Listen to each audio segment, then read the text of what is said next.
có họ chân của chuột kìa, họ chân là được kìa. Cái gì thầu tôi lô. Cho mà cái đó Có cái gì đó mà kìa, cú tua nào. cú chỉ là cái.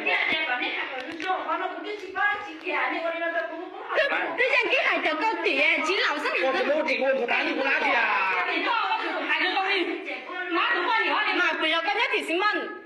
Nó xin mần nhất từ từ.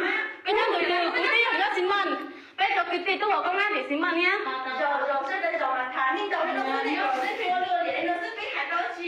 Tôi cứ đi lên cha đó mà hay. Hôm nay là tôi cứ luôn này, cú tụi tí tuổi mà cái kia kìa. Cú tuổi cái kia kìa. Cú không phải là cú tụi tí đầu tụi nó, cú tao bên này nó. Có con nó đầu tụi nó. Có hải ơi, có tiền được tụi con nhà chính nhau nó, chỉ là có bị ta hải đi. Có bị ta hải đi. Để lão cái hải kìa. Chỉ hôm nay hai tháng hai bữa các tư tiền được tụi con nhà chính nhau nó này. Có cụ tin cú mà cái khó visa nó đã con thằng hẳn nhà lao. Cú bao mà. Nếu có cứ bao rồi cả tao chỉnh hai.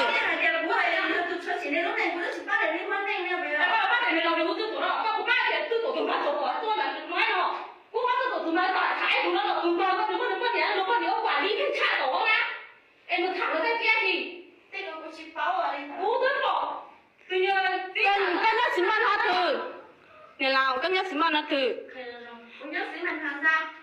Thử xí mặn khu thử. Cô thứ nhất ở thị trấn Cốc Bai không à? Họ thử nó. Con nhắc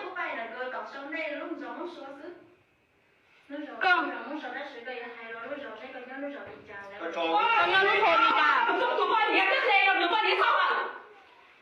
Lúc cho thì nhắc cái cho nó nó thế là chỉ trong mua nó cái tiền của nó đi ra còn mù.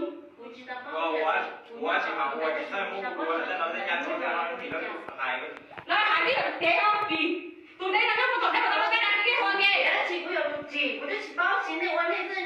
bao không tụi chị mấy chị. Tôi cảm ơn đã tổ thì mới tổ trả nó. Thảo ơi, tôi chỉ mua càng cơm nhá con nó. Thảo ơi, tôi chỉ mua càng cơm mà cái chẳng nhau nó đấy, chẳng nhau tôi mua càng cơm nào mà. Em có cái này hai nhớ tổng trỏ, chẳng nhớ trỏ nó rồi. Nếu cái chẳng nhớ trỏ nó rồi, ta Thảo cũng lo chỉ vào bỏ em mua càng cơm nữa nó. Chị thôi hay một rồi. Thảo có thể cắt được khi mua.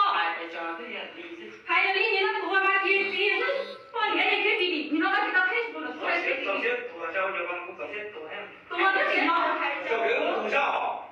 chỉ một tờ theo một chế đi khăn vinh miệng không một chế cứ được có chính cáo nó có thể cứ có bảo tướng có thấy có thì công nhận này thì có nói sau mà đi nên không đi ngủ nó thế không thở không chỉ bị điên à nó phải tầm đuôi là chứ không có bán được chị đuôi là chứ không ăn là chị đã từng yêu rồi mà chứ không ăn là chính cáo à chú có chính cáo bao giờ chú đúng cái con thì mà than thấu kìa kiểu thế có chính cáo bao giờ mà chú có thể có rồi lông sức con cứ dậy từ con là đi ra sức quả hai cái đi con đi ra sức con đừng suy ra con không cái này cũng như là sức làm thua cái này con đừng suy ra chừng đầu nè nhà nó cái một chế thằng thứ đầu kìa cứ mà bà cũng chỉ hay đi nó kiềm ra chỉ cứ con của bác tiền đấy tiền đi tu hành ở đây nó bây giờ à cũng chỉ bao là đây cái